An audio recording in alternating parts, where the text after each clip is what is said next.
The purpose of this presentation is to inform you about standards and objectives. Thank you for listening.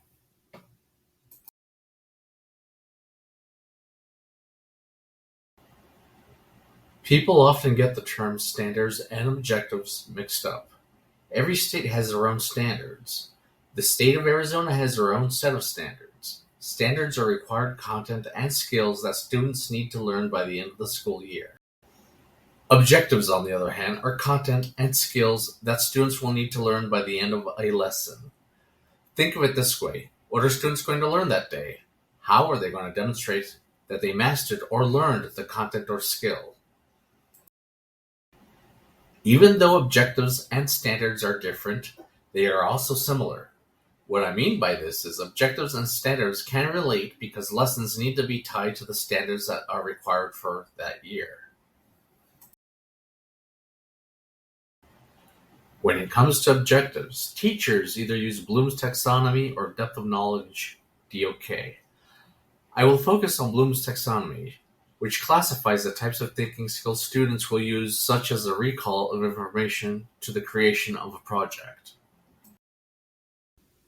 With Bloom's taxonomy, there are several charts and graphs that reveal the different levels. I will go in more detail in the next slide, but for now, Level 1 is the basic recall of information. Students would, in this case, recall facts. Level 2 is skills, concepts, and comprehension. Level 3 is strategic thinking. Level 4 is extended thinking. Level 5 is evaluating. And Level 6 is creating. Here's a chart of Bloom's taxonomy. At the bottom is remember.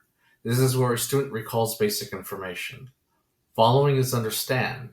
This is where students can explain, paraphrase, and summarize information. Applies where students may practice, calculate, operate, or use information or tools. Analyze is where students can compare and contrast, organize, and distinguish.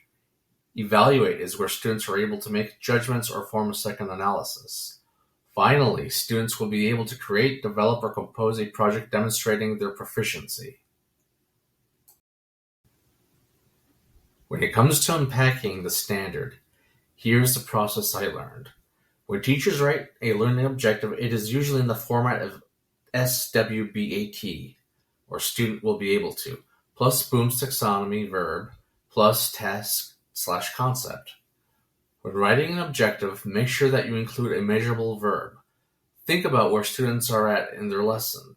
Each objective needs one verb. Either a student can master the objective or they will fail to master it.